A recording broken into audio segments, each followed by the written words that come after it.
As a human being, your consciousness was made up of good and of evil. There was just as much evil as good. And in fact, as a human being, your faith in evil was greater than your faith in good. You had much more confidence in the power of infection and contagion and weather and climate and food than you did in the power of God. You had far more fear of sin and of disease than you had confidence in God to dissolve them. As a human being, consciousness is made up of good and evil, but with a greater percentage of evil than of good.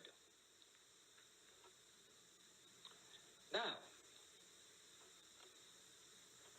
as you were led to a metaphysical teaching, and it makes no difference which metaphysical teaching you were led to,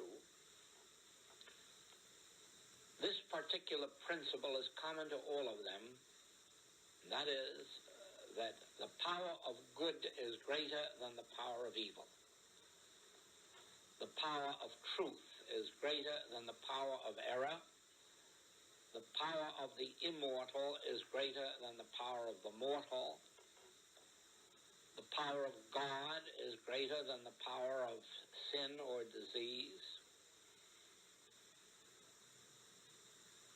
And so, in your metaphysical state of consciousness,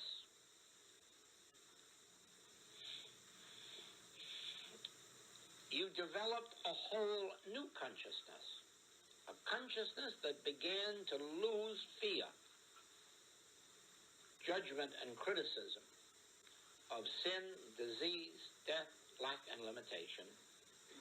And at the same time that you were losing your fear of these, you were gaining a greater awareness of the power of God, of the power of spirit, of the power of truth.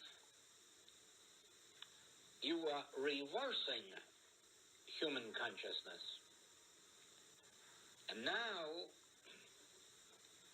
you were beginning to understand more and more the nature of evil as a non-power.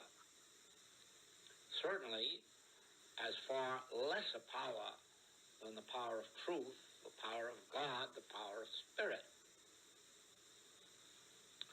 Now, when you came to the infinite way, you were introduced to another consciousness. And if you have been understanding these writings correctly, you have been building a still higher consciousness.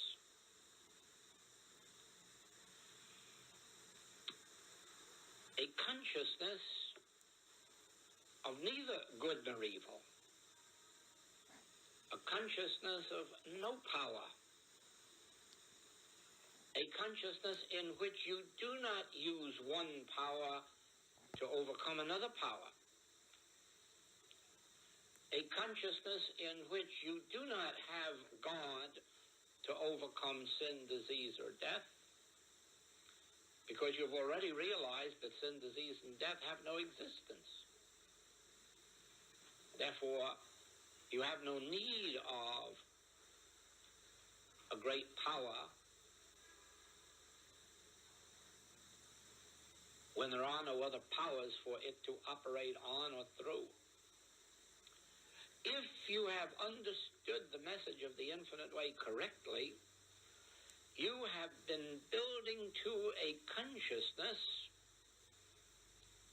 which can look out upon this universe with its appearances of both good and evil and recognize it's all illusion, whether it's good or evil.